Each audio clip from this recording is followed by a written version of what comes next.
¿Qué miedo? Sí, hay muchos que advierten cierto miedo respecto a la ley de la ONP.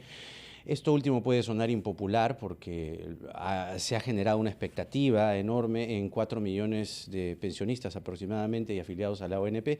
Pero Pedro Grados Smith, director de la carrera de Economía de la Universidad de Lima, nos va a decir de dónde saldrían los 15.000, 16.000 millones de soles para pagar la devolución de la ONP. Pedro, buenos días, ¿cómo estás? ¿Qué tal, Pedro? Buenos días, Patricia. Buenos días, Jaime. Quizás sea interesante hacer un símil, ¿no? Es como que uno tiene almacenado, vamos a suponer, muchos alimentos y uno se sale de la dieta y come más de la cuenta. Si uno tuviera los alimentos, igual le va a hacer daño. Entonces, el problema acá es que ni existen los alimentos y si existieran o los consiguiéramos y los comemos, nos va a hacer daño. ¿A dónde voy? Esto significa desfinanciar el presupuesto público. Uno no puede solucionar problemas a través de leyes solamente, sino, ya lo hemos dicho en otra oportunidad, el día de mañana generamos un decreto, eliminamos la pobreza. O el día de mañana generamos un decreto, todos tienen pensión de 2.000 soles mensuales. Eso no se puede hacer. Y así como en medicina hay que escuchar a los técnicos, en economía también hay que escuchar a los técnicos. Vamos a hacer algunas ideas. 16.000 millones de soles es todo el servicio de la deuda externa del próximo año. Es decir, es como que nuestra deuda fuera el doble. 16.000 millones de soles es lo que gasta el gobierno central, no el total, en educación. Es más de lo que gasta el gobierno central en salud.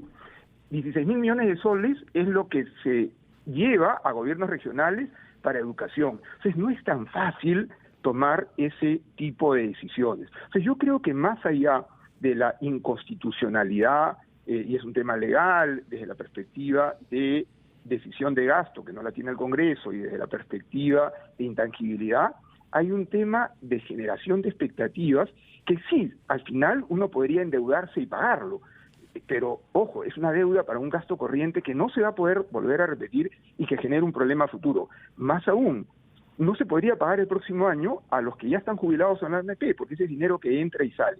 Repito, acá hay dos aspectos que analizar.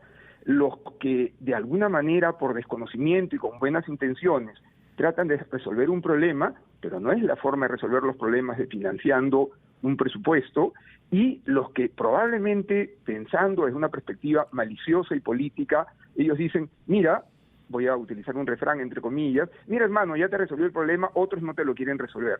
Y no es así. Creo que el Ejecutivo tiene que trabajar con el Legislativo y generar un presupuesto realmente equilibrado, ¿no? Ese es el tema principal. Y ojo, el presupuesto del próximo año ha crecido en educación, ha crecido en salud, donde debe de crecer. Por otro lado, también hay una cierta duplicidad, porque se le está pagando a la ONP, o se ha tomado la decisión de hacerlo, y no se ha hecho un cruce quienes de la ONP ya han recibido alguno de los bonos anteriores y de emergencia. En el caso de las AFPs, ok, el dinero existe, pero ¿por qué creen que los bancos hacen tanta publicidad con respecto a la captación del dinero que va a ser retirado de las AFPs? Porque no todo ese dinero se va a gastar. Entonces, y por lo tanto existe el riesgo de no tener pensiones. Ordenando las ideas, se está desfinanciando un presupuesto y se está generando problemas de largo plazo.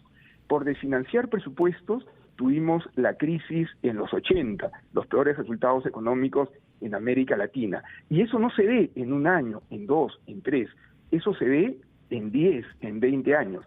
Esta construcción del equilibrio macroeconómico que suena etéreo, que suena en el aire, no, yo lo comentaba en una sesión anterior, es como cuando uno tiene un buen campo de fútbol y necesita a los jugadores. Si no tenemos campo de fútbol, no hay donde entrenar. No malogremos la estabilidad macroeconómica.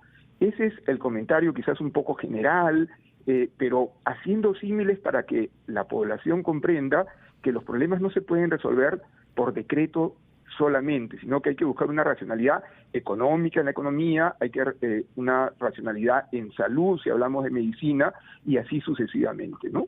Es tremendo, realmente. Ahora, por ejemplo, siguiendo con los mismos datos, seguridad ciudadana del próximo año son 11.000 millones de soles. Todo el presupuesto de la seguridad ciudadana del 2021 son 11.000 millones de soles y acá se pretende pagar entre 15.000 millones de soles y 16.000 millones de soles. Es una montaña de dinero incalculable. Y el problema, creo yo, es que se mal utiliza. No, es que hay gente que es pobre. Pobreza hay, la pobreza efectivamente ha subido de 20 a 30, ya había 20. Entonces, hay que tener cuidado. Efectivamente, orden y público y seguridad es 11.000 millones de soles. Entonces, no seamos irresponsables, ¿no? Y creo, hablando ya de un tema de más largo plazo de la reforma, que escuchaba ayer algunos congresistas comentarlo, que si cometen, desde mi punto de vista, errores tan garrafales, tan elementales en lo económico, mejor que no hagan la reforma, que se la dejen al siguiente Congreso, ¿no? Porque Bueno, si no, ayer puede salir algo terrible, ¿no? Ayer ha habido una carta firmada por varios ministros, exministros de Economía de distintos gobiernos, justamente pidiendo en ese sentido. Saben que esto es demasiado importante como para hacerlo a la loca, a tontas y a locas, o sacar leyes populistas. Ojalá se escuche, porque hay un punto más que hay que señalar. Si es que esta ley finalmente se declara inconstitucional, durante un tiempo se va a haber pagado a un grupo de personas y a otros no. Con lo cual incluso, además, se va a generar una discriminación, porque no le vas a decir al que ya le pagaste, devuelve lo que te dieron. La ley no se puede aplicar de manera retroactiva, ¿no? Así que complicado, porque se empieza a pagar desde el momento en que la ley se publica, no desde el momento en que el Tribunal Constitucional la declara constitucional o inconstitucional, ¿no? Pedro, muchas gracias. Pedro Grados, director de la carrera de Economía de la Universidad de Lima, con nosotros. Que tengas muy buenos días. Gracias, Pedro. 6:48, regresamos.